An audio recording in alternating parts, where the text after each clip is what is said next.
Hello दोस्तों, आपका स्वागत है द स्पार्कल क्लासेस में। और दोस्तों, आज हम बात कर रहे हैं क्लास 12th बायोलॉजी के पहले चैप्टर की, जिसका नाम है पुष्पीय पादपों में लैंगिक जनन। वहाँ से हमने 10 क्वेश्चनों को उठाया है और वो क्वेश्चन कुछ इस प्रकार हैं। पहला क्वेश्चन है हमारा, परागकण जिसको पॉलिन ग्रेन भी कहा जाता है, परागकण का निर्माण कहाँ होता है? ऑप्शन ए वर्तिकाग्र में, बी अंडाशय में, सी परागकोश में, डी वर्तिका में। तो यहाँ पर जो पॉलिन ग्रेन का निर्माण होता है, पॉलिन ग्रेन का जो फॉर्मेशन होता है वो पराग कोश में होता है। तो यहाँ पर जो हमारा ऑप्शन हो जाएगा वो सी करेक्ट हो जाएगा। ठीक है, दूसरे क्वेश्चन की ओर बढ़ते हैं। वो क्वेश्चन कुछ इस प्रकार है, परागकण क्या है? परागकण को पॉलिनेशन भी बोला जाता है। परागकण क्या है? ऑप्शन ए निषेचन की प्रक्रिया, बी परागकण का वर्तिकाग्र पर स्थानांतरण, सी बीज निर्माण और डी हो जाएगा फल निर्माण। तो यहाँ पर जो पॉलिनेशन है, पॉलिनेशन क्या है? तो इसकी जो डेफिनेशन की अगर हम बात करें तो हम बोल सकते हैं पॉलिन ग्रेन का स्टिग्मा पर ट्रांसफ़र ही परागकण या पॉलिनेशन कहलाता है। तो यहाँ पर ऑप्शन हमारा कौन सा करेक्ट होने वाला है? बी वाला ऑप्शन हमारा करेक्ट हो जाएगा। ठीक है दोस्तों, नेक्स्ट क्वेश्चन की तरफ बढ़ते हैं। नेक्स्ट क्वेश्चन है हमारा, एक सामान्य परिपक्व भ्रूण कोश में कितनी कोशिकाएं होती हैं? एक सामान्य परिपक्व भ्रूण कोश में, भ्रूण कोश को एम्ब्रियो सैक भी बोला जाता है, याद रखें, कितनी कोशिकाएं होती हैं? तो ऑप्शन ए है 6, बी है 7, सी है 8 और डी है 9। तो यहाँ पर हमसे पूछा है भ्रूण कोश में कोशिकाएं कितनी होती हैं।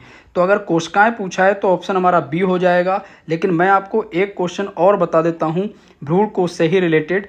अगर कोशिकाएं पूछेगा तो आपको 7 ऑप्शन लगाना है, और अगर आपसे न्यूक्लियस या केंद्रक पूछ लेता है कि भ्रूण कोश में कितने केंद्रक होते हैं, तो आपको कितना लगाना है? 8 लगाना है, क्योंकि भ्रूण कोश के अंदर 7 कोशिकाएं होती हैं और 8 केंद्रक होते हैं। तो जो हमारा तीसरा क्वेश्चन है, इसका जो ऑप्शन होने वाला है वो हो जाएगा सी। नेक्स्ट क्वेश्चन की तरफ बढ़ते हैं। नेक्स्ट क्वेश्चन है, द्विनिषेचन जिसको डबल फर्टिलाइजेशन बोला जाता है, द्विनिषेचन की खोज किसने की थी? Option A Darwin, B Strasburger, C Nawaschin और डी होता है मेंडल। तो याद रखना, द्विनिषेचन की जो खोज करने वाले वैज्ञानिक थे वो थे नवास्चिन। ऑप्शन हमारा कौन सा करेक्ट हो जाएगा? सी ऑप्शन करेक्ट हो जाएगा। नेक्स्ट क्वेश्चन की तरफ बढ़ते हैं। पराग नलिका, पॉलन ट्यूब, पराग नलिका को इंग्लिश में क्या बोलते हैं? पॉलन ट्यूब का निर्माण किससे होता है? ऑप्शन ए जनन कोशिका, बी कायिक कोशिका, सी अंड कोशिका, डी सहायक कोशिका। तो देखो, अंड कोशिका और सहायक कोशिका जो हैं ये तो हमारे ऑप्शन होने वाले नहीं हैं। अब बचे कौन से? जनन कोशिका और कायिक कोशिका। तो यहाँ पर जो हमारा कायिक कोशिका है यही हमारा करेक्ट ऑप्शन हो जाएगा, क्योंकि पराग नलिका या पॉलन ट्यूब जो होती है वो किससे बनती है? कायिक कोशिका से बनती है। ठीक है दोस्तों, नेक्स्ट बढ़ते हैं।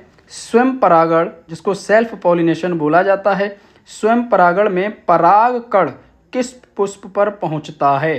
क्वेश्चन को समझें, स्वयं परागण में परागकण किस पुष्प पर पहुंचता है? तो ऑप्शन ए दूसरे पौधे के पुष्प पर। पहला तो बिल्कुल हमारा यहाँ पर आंसर नहीं होने वाला, क्यों? क्योंकि यहाँ पर पूछा है दूसरे पौधे के पुष्प पर, जबकि स्वयं परागण तो सेम पौधे पर ही होता है। और दूसरा क्या है? उसी पुष्प या उसी पौधे के पुष्प पर, ये लगभग हमारा ठीक है। और सी है किसी भी पौधे पर, ये भी ठीक नहीं है। डी इनमें से कोई नहीं। तो ऑप्शन हमारा कौन सा करेक्ट होने वाला है? ऑप्शन हमारा बी करेक्ट हो जाएगा, उसी पुष्प या उसी पौधे के पुष्प पर। ठीक है, नेक्स्ट क्वेश्चन की तरफ बढ़ते हैं। पुष्पीय पौधों में नर युग्मक कितने होते हैं? जो हमारे पुष्पीय पौधे होते हैं उनमें नर युग्मकों की संख्या पूछिए कितनी होती है? 1 होती है, 2 होती है, 3 होती है, 4 होती है। तो याद रखना है, पुष्पीय पौधों में जो नर युग्मक होते हैं वो 2 होते हैं। तो ऑप्शन हमारा करेक्ट कौन सा होने वाला है? बी ऑप्शन हमारा यहाँ पर करेक्ट हो जाएगा। नेक्स्ट क्वेश्चन की तरफ बढ़ते हैं। द्विनिषेचन केवल किस समूह की विशेषता है? हमसे ये पूछा है कि द्विनिषेचन जो है वो किस में या किस टाइप के प्लांट्स में पाया जाता है? तो एक है अनावृत बीजी, ब्रायोफाइट, आवृत बीजी, टेरिडोफाइट। तो द्विनिषेचन जो है वो केवल और केवल आवृत बीजी पौधों में पाया जाता है। तो यहाँ पर जो हमारा करेक्ट ऑप्शन हो जाएगा वो हो जाएगा सी आवृत बीजी। नेक्स्ट क्वेश्चन की तरफ बढ़ते हैं। भ्रूण कोश में अंड कोशिका कहाँ स्थित होती है? चलाजा सिरे पर, मध्य भाग में, माइक्रोपाइलर सिरे पर या अंडाशय में? तो भ्रूण कोश में जो अंड कोशिका होती हैं वो माइक्रोपाइल वाले सिरे की तरफ उपस्थित होती हैं, इसलिए हमारा यहाँ पर क्वेश्चन नंबर 9 का ऑप्शन हो जाएगा सी। नेक्स्ट क्वेश्चन है हमारा, निषेचन के बाद अंडाशय किस में परिवर्तित हो जाता है, यानी कि जब निषेचन हो जाएगा तो अंडाशय किस में परिवर्तित हो जाएगा, बीज में, फल में, भ्रूण में, बीजपत्र में।